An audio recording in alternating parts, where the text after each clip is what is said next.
탐정방송 임명수 대표입니다.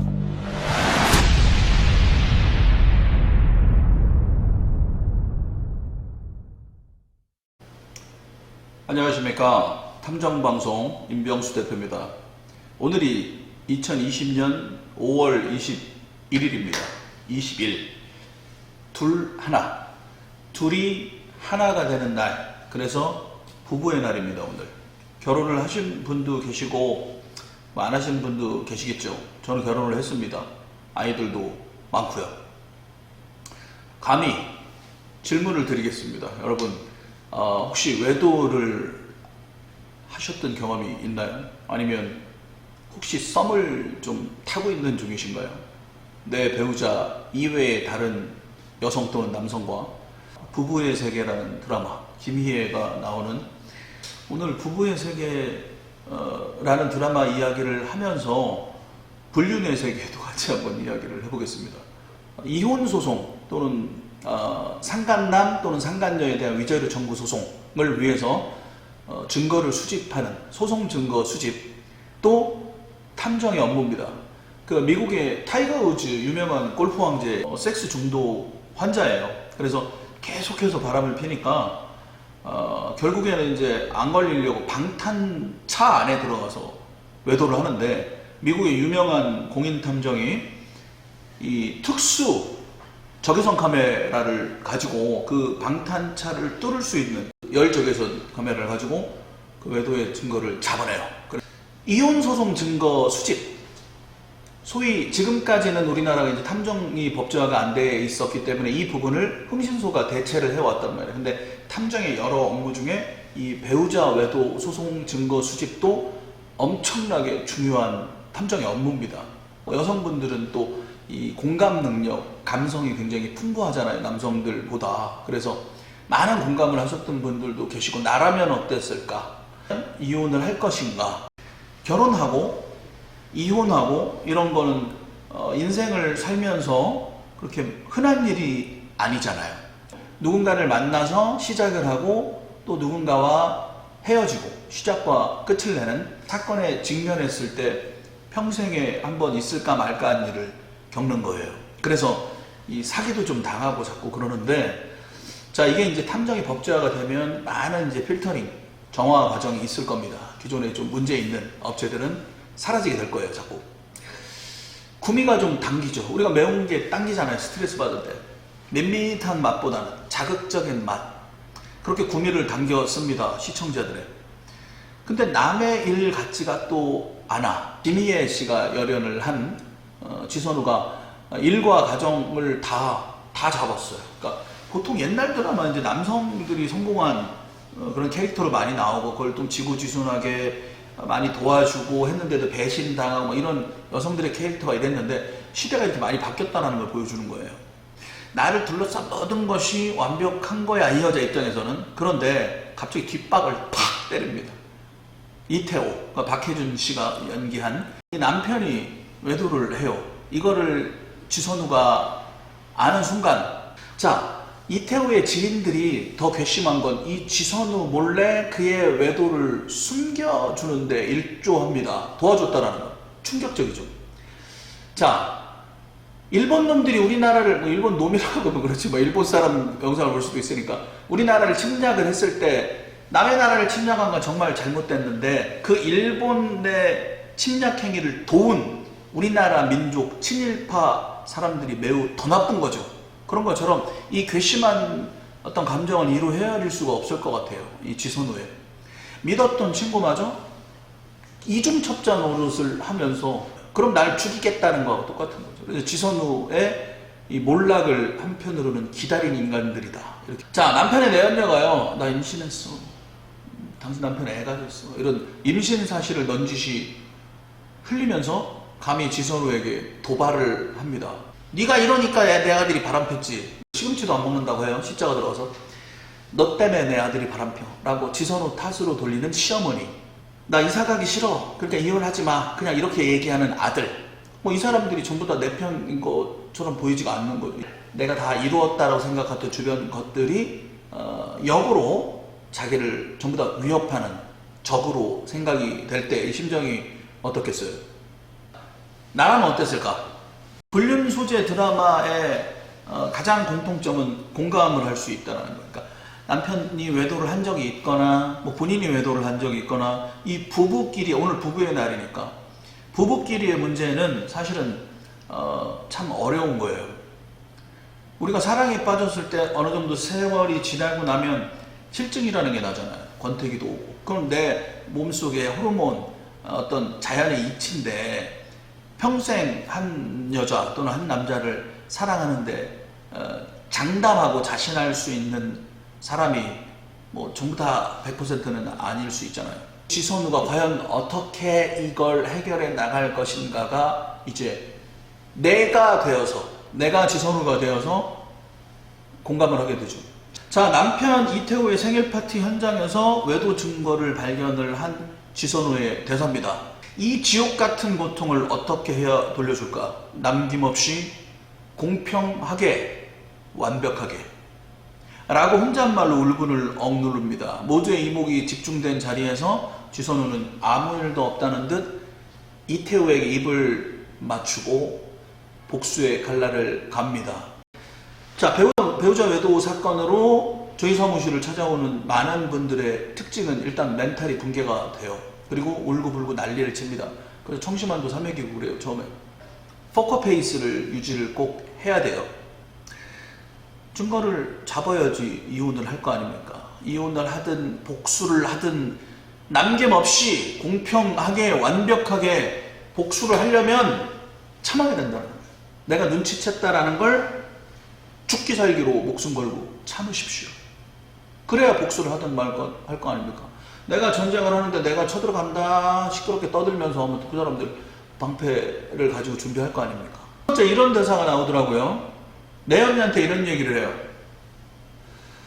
배설 그 이상도 그 이하도 아니다 이런 얘기를 합니다. 자, 남편 이태호의 내연녀 여다경 그 한소희 씨가 연기한 자 감독님 잘생겨서 여자 많았겠다는 농담을 하는 상황에서 지선우가 그런 일이 생기더라도 남자에게는 배설 그 이상도 그 이하도 아니다 라고 대꾸를 해요.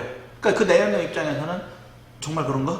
나는 그냥 배설의 도구인가? 상간녀 입장에서 그러면서 이제 심기를 건드리는 도발을 하는 거죠. 살짝 이 장면을 제가 봤거든요. 제가 봤는데 야 저는 어떻게 생각했냐면 내가 만약에 이태호야 내가 상간녀랑 바람을 폈어. 근데 아내가 상간녀한테 이렇게 얘기를 했어. 너는 그냥 내 남편의 배설 그 이상 그 이하도 아니야 라고 얘기를 했거든요.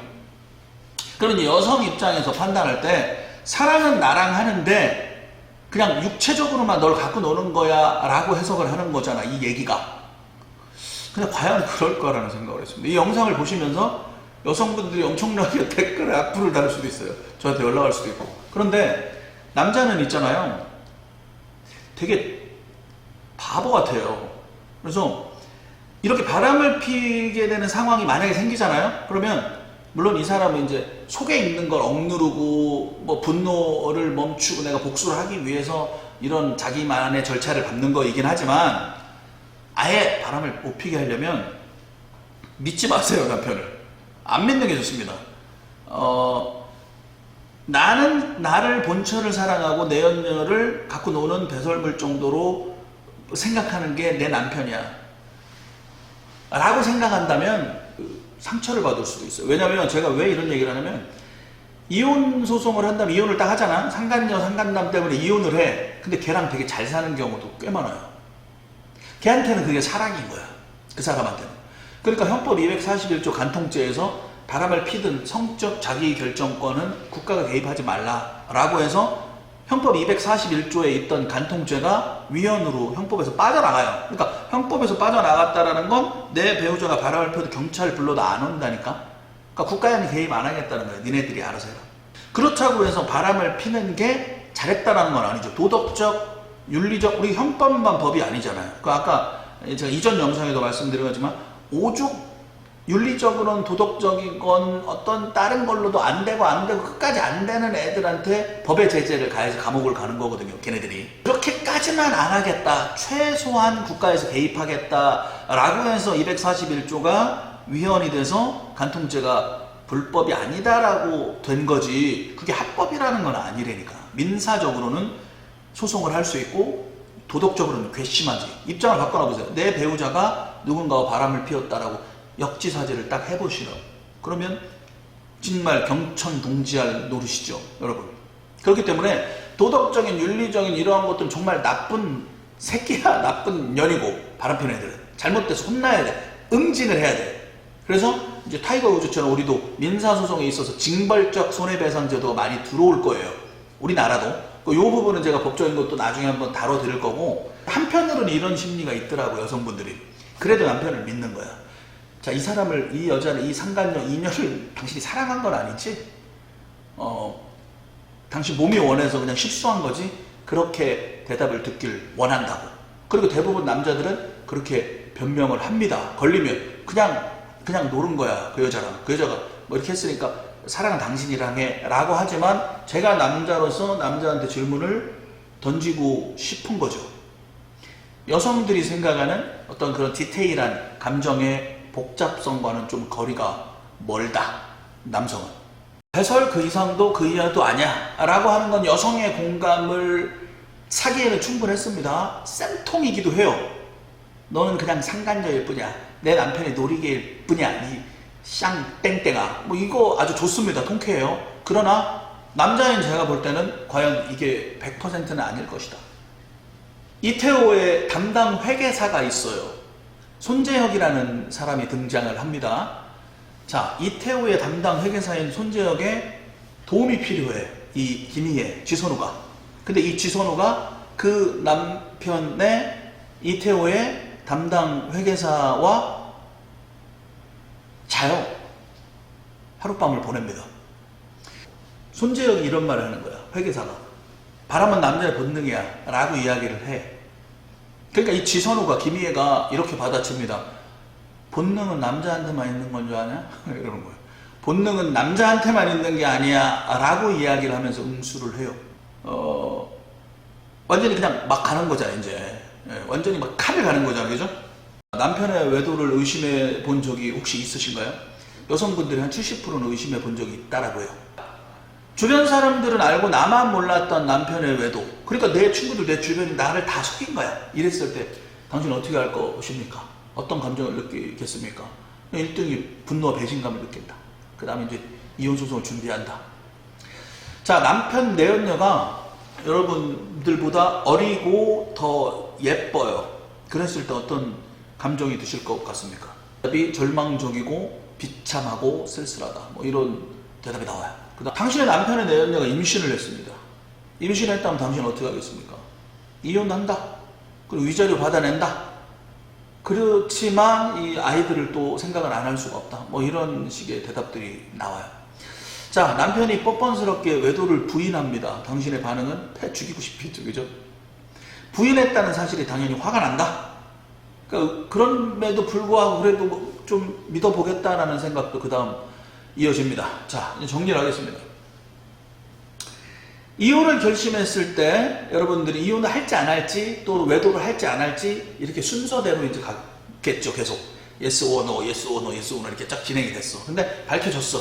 그리고 뭐 내연녀도 있고 바람도 피우고 이걸 알게 됐어. 이제 도저히 안 되겠어, 이혼을 해야 되겠어. 증거를 잡아서. 그럼 이제 탐정사무소에 오시면 돼요. 증거를 잡고. 근데 여기서만 끝나는 게 아니고 이 컨설팅을 받으셔야 돼. 기획을 해야 돼. 기획.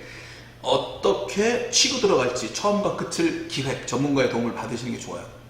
자, 일반적으로 이혼을 결심했을 때 가장 먼저 준비해야 될 것은, 보통 이런 상황에서는 이제 폭행, 포관, 뭐 외도 뭐 이런 것들이 같이 동반되는 경우가 많아요. 그리고 거짓말을 많이 합니다. 내가 언제 그랬어? 아마 이렇게 거짓말, 왜냐면 자기가 살려고, 자기가 감추려고 거짓말을 한단 말이야. 그렇기 때문에 말을 계속 바꾸고 거짓말을 하기 때문에 증거를 남겨야 된다는 거예요. 이혼을 결심했을 때 가장 먼저 해야 될 것, 증거를 남기기 시작하십시오. 문자, 사진, 녹취, 그 다음에 이제 얘가 나를 쳤어, 그럼 진단서, 이러한 것들까지 꼭 필요합니다. 내가 진단서 갖고 있어, 내가 녹취해, 이렇게 하지 말고 조용히 수집을 하십시오. 그 이후에 이제 위자료 청구, 재산 분할이 상당히 중요하거든요. 그러니까 위자료는 사실 1,000만 원, 2,000만 원, 많으면 3,000만 원 정도가 돼요. 근데 위자료 그어가지고 뭐 어디 코에 붙이겠습니까? 재산 분할. 재산 분할이 가장 중요하니까 통상적으로 부부일 때 아내들, 살림만 하는 전업주부도 제가 알기로는 한 40% 정도, 많게는 절반까지도 인정을 해줍니다. 그래서 첫 번째는 증거를 조용히 수집하십시오.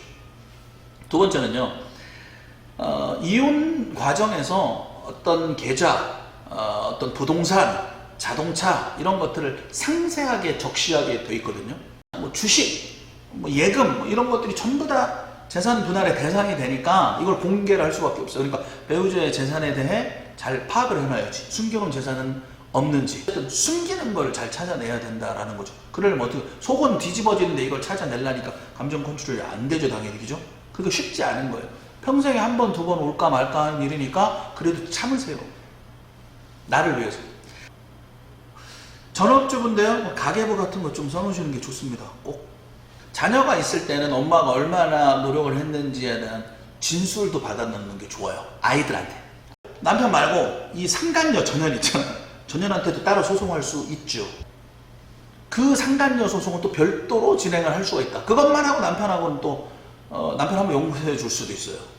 그렇게 별개의 기준으로 간다. 그럼 증명을 해야 될 거 아니야. 바람을 폈다라는. 그러니까 상간녀에 대한 어떤 이름, 전화번호 정도의 신원이 확인이 돼야 돼요.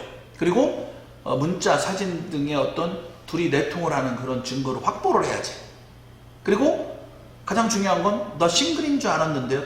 얘는 무조건 내 남편은 상간녀가 볼 때 내 남편은 무조건 싱글이라고 확신을 했다는 증명을 들이대면 소송에 져요. 그러니까 상간녀가 내 남편이 유부남인 걸 꼭 알았어야 했다라는 증거가 꼭 확보가 돼야 됩니다. 그러니까 쉽지가 않은 거예요. 이게 그냥 뭐 이렇게 따라다녀가지고 그냥 사진 몇 컷 찍고 의미가 없어요. 그러니까 이걸 어떻게 해야 되는지, 어떤 상황인지에 대한 전략이 매우 중요합니다. 이 양육비를 선정하는 기준이 굉장히 중요한데, 사이가 안 좋으니까 별거 상태로 가기도 하고, 근데 애들은 봐야 될 거 아니에요. 애들이 어리니까. 그러니까 아내가 보는 경우도 있고 남편이 보는 경우도 있는데, 내가 애들을 데리고 있는 경우 소송이 유리합니다. 내가 아이 좀 잠깐 볼게, 아니면 아이들이 학교 갔다가 집에 오는 길에 배우자가 걔를 데리고 가는 경우도 있어요. 그러니까 실제로 이런 경우에 이 아이 둘을 속옷바람으로 우리가 가서 데리고 온 적도 있거든요. 아이를 상대방에게 좀 뺏기지 말고 내가 좀 데리고 있을 필요가 꼭 있습니다. 서울가정법원에서 제시한 산정 기준표라는 게 있어요. 그 어떤 기준이죠? 양육비에 대한 기준표가 있어요.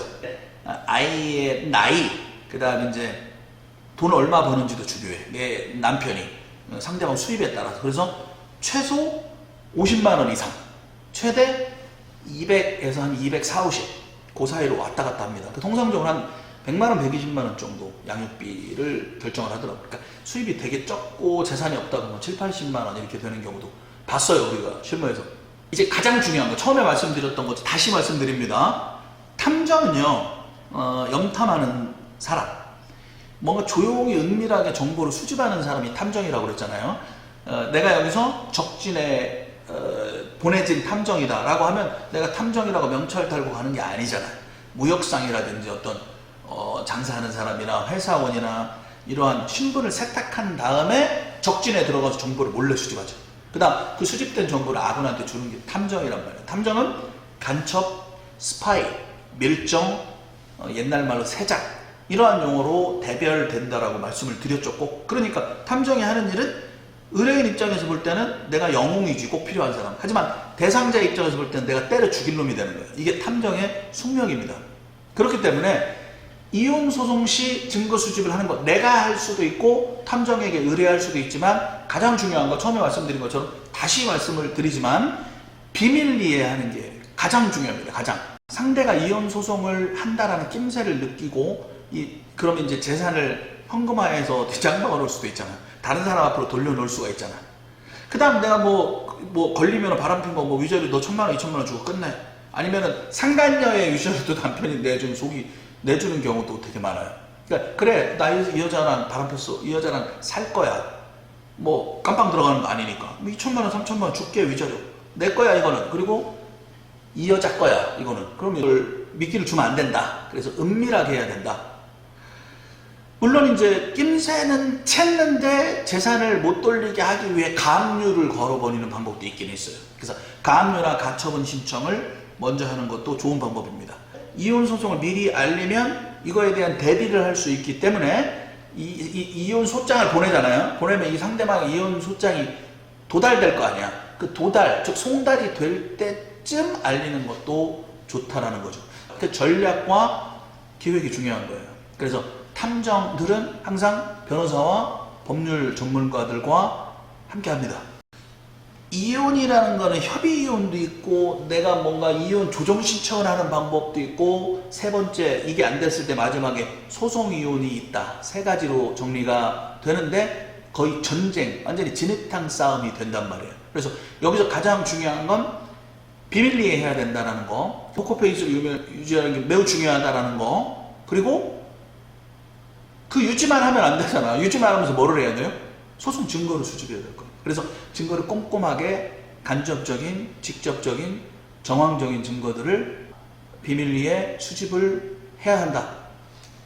그러니 속이 뒤집어지겠죠. 포커페이스를 유지하는 게 네 말처럼 그렇게 쉬울 것 같냐? 어렵습니다. 왜냐면 내가 20년, 30년, 10년, 20년, 30년을 배우자와 살았는데 내가 배우자가 뭔가 조금 달라진 거를 내가 눈치챌 수 있을까 없을까? 있어요. 반대로 남편들도 말을 안 하고 둔한 척을 할 뿐이지 아내가 눈빛이 흔들흔들거리고 뭔가 좀 달라진다는 거 남편들도 눈치챌 수 있을까요 없을까요? 있습니다. 그러니까 내가 그 사람을 아는 만큼 이 사람도 날 잘 알아요. 그래서 전문가의 상담을 권합니다. 그리고 이 과정에서 많은 상처를 받게 됩니다. 많은 상처를. 그러니까 내가 의지할 수 있는 사람이 필요해요. 정말 가까운 사람, 내 친구나 지인들한테 얘기를 못하는 경우도 상당히 많습니다. 그렇기 때문에 뭐 이런 부분들을 좀 심리적인 부분까지 좀 케어해 줄 수 있는 그러한 전문가를 여러분들이 만나시기를 꼭 바랍니다. 어디 가서 사기당하고 그러시면 안 되겠죠. 감사합니다. 탐정방송 임병수 대표였습니다.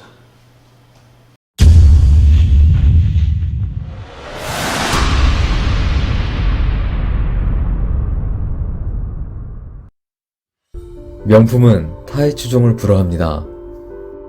명품은 하루아침에 만들어지지 않습니다. 탑맨 정보 컨설팅 그룹이 대한민국 민간 조사의 역사를 써내려 가겠습니다. 탑맨은 믿을 수 있습니다.